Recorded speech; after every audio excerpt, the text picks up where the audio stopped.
Hello everyone, this is Jamie Starr with the New World News Network. Today I'm doing part 2 of my videos on Trump with the media's desperate attempts to paint him as a racist. And it just doesn't stop. See, MSNBC made complete asses out of themselves yesterday, so now they're in damage control with this other video that, like, it, again, shows nothing. And it's so funny because people are online being like, he lied to everyone's faces, and you're so angry you'll believe anything. Meanwhile, these people are so angry they won't believe that his earpiece cut out, and even if it didn't cut out, he still says, I don't know why David Duke is being brought up. I mean, it is this desperate attempt at guilt by association. And, you know, I've constantly said, if you want to have a good, even perspective on things, you should listen to the extremists on both sides. So I listen to the new Black Panther Party, and I listen to David Duke, and I try to, you know, hear what each extreme side has to say, and I try to make sure I always keep my view right somewhere going down the middle, as long as it's still, you know, is in accordance with my core values.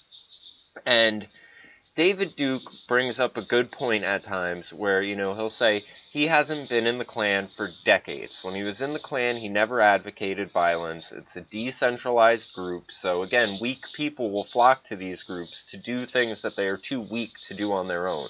And that's why a lot of wrong goes on in these groups. I'm not rationalizing any Klan activities that have caused harm to anyone or anything like that. That's not what I'm doing whatsoever.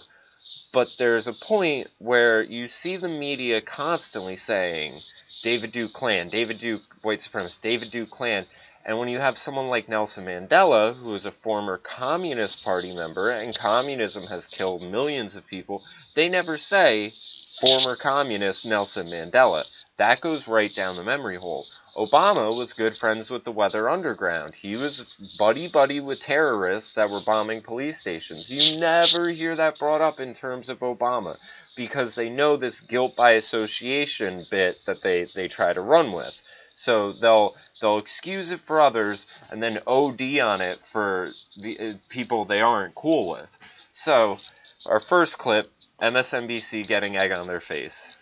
One thing that Katrina just didn't tell you was that David Duke says, I don't endorse Donald Trump, but people should vote for him. Yeah. So Duke is indeed endorsing him and telling people to vote for him. And the real big question here is why?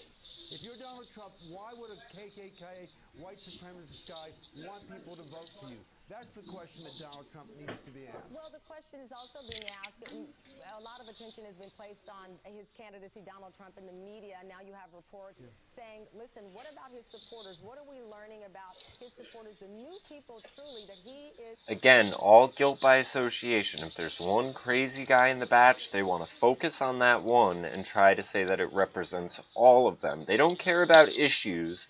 They don't care about, I mean, it's the same reason why, you know, Bernie Sanders is made out to be this champion of black people because he stood next to a couple prolific black people. It's all guilt by association. It's the same way hip-hop functions. You get the cosign. Lil Wayne cosigns Drake. Drake's automatically big. Lil Wayne cosigns Nicki Minaj. Nicki Minaj is automatically big. It's the way this works with them. So, to his point, bringing into the fold, Gabe Gutierrez, actually, Jacob, one of our reporters, and I don't want to quote the wrong reporter here, was just out at the Trump campaign. I think we have the sound, and my team will have to tell me, where they spoke with some Trump supporters. Let's play what they said. David Duke and people like that, they come out from under the rocks all the time around this time this year. It got nothing to do with Donald Trump. We all Americans. I think we need to stop with all the racist stuff and the race baiting. Like me and my friend right here, we just met today, we was talking. You know, we got to stop with the racist stuff and this, that. We all Americans, man. And nobody paying David Duke no mind. Clearly, let me just be clear here. now, see that? Immediate damage control. She can't handle it because it completely conflicts with the narrative. I can't believe they even showed that clip. I'm surprised they just didn't even go to it because, again, the whole idea of a black guy standing there saying, David Duke doesn't represent Donald Trump, we need to stop with this race baiting and dividing stuff. Me and this white guy sitting next to me, we've found common ground. There's issues we agree on policies, law, everything like that. This is stupid.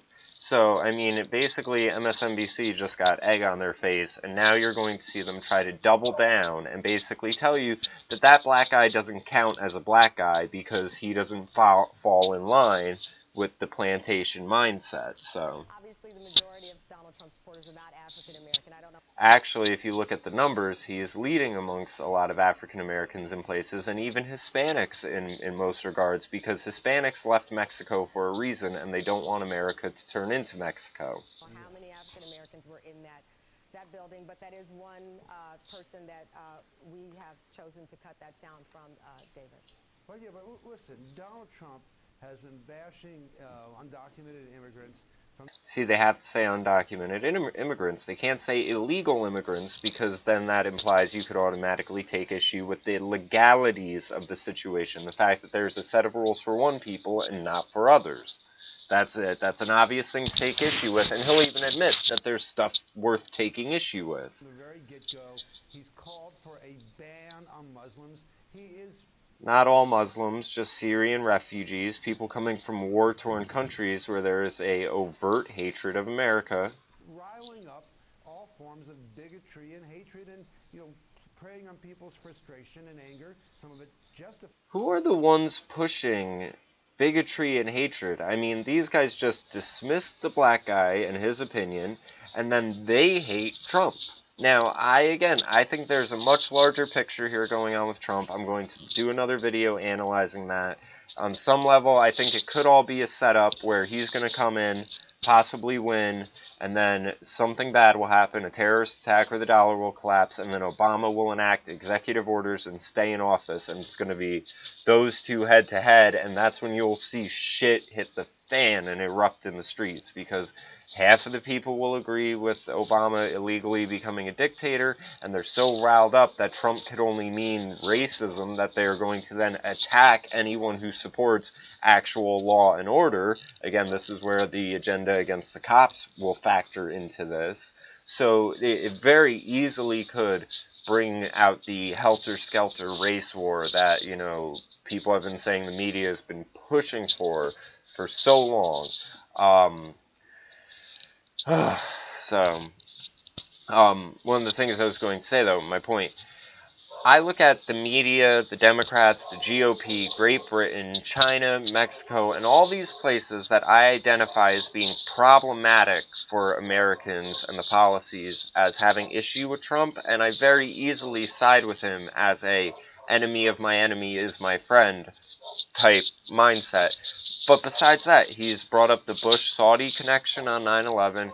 He's willing to bring up that Clinton's a serial rapist. Like, he is saying things that should be off the table. And I think if he was actually just a Democrat plant or a pawn, I don't think he would be going that far with things. So I could be being naive, but I really do feel like there's a genuine aspect, or he's just really supposed to be hitting those points, and they are bringing this to the full boiling point.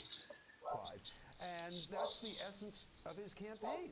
And so when David Duke and others get out there, the fringy people, and he had Confederate types working for him and supporting him in South Carolina, that's not a surprise. They are responding to his exploitation of hate and bigotry. Especially when you look at social media and his choice to retweet certain quotes, and certain... If you see my other video, I'll show you that this was a setup by Gawker, who created a fake account and would keep sending him quotes that weren't attributed to anyone, and then when he finally retweeted one, because it was a good quote, they were like, Trump retweeted Mussolini, that means he's a fascist. And, I have this issue with people where I'll be talking to people about things, and I'm vehemently against collectivism. Like I said, I listen to both sides of things. I'll listen to David Duke, but I listen to Farrakhan as well.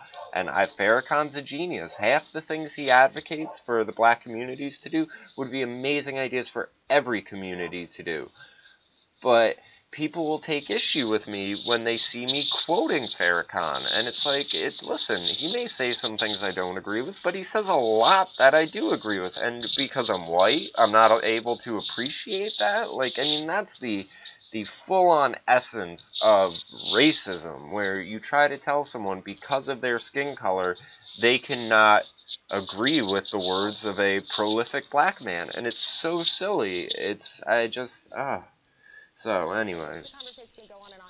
But nevertheless, we'll hear more from the candidates. We'll hear more from Senator Rubio. David, thank you so much for... Alright, so, that happened. Now MSNBC is in damage control and just making themselves look even more desperate by putting together these two clips and trying to get context out of the way. And again, people are doubting the thing about the earpiece and then in the same breath saying, well, it's because of fear and you guys believe anything. And it's like, no, you're so afraid of Donald Trump, you're not willing to believe his earpiece cut out or that they would intentionally cut it out, like how Gawker had to try to set him up to quote Mussolini. So again, why wouldn't these people that have been railing against him for months now and doing nothing but amplifying his winning ability? Like, they are...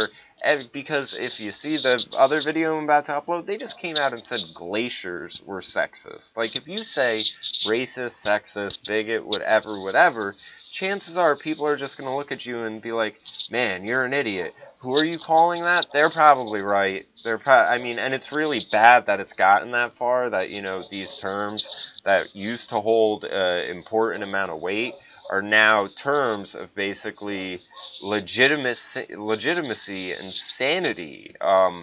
You know, I, since putting out some of my videos about the concept of black supremacy, because I use that choice of wording, some people are coming to me being like, you sound like a Klans member. And thankfully, a good handful of them, when they actually engage with me and discuss with me, by the end of it, they're telling me, you're actually right. You're fully analyzing this scenario, you're picking it apart, and you are taking issue with a group that's only advocating for one group of people while a problem affects a larger group of people, and bypassing certain issues, not acknowledging, cherry-picking facts, and you are referring to that as the supremacist mindset. Yes, that's what I'm doing. Again, anyone can embody characteristics, so...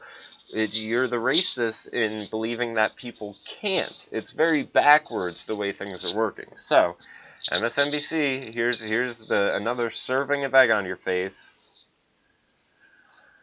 Let's see, is this I don't know anything about David Duke, okay? I don't know anything about what you're even talking about with white supremacy or white supremacists. So I don't know. I mean, I don't know, did he endorse me or what's going on? Because...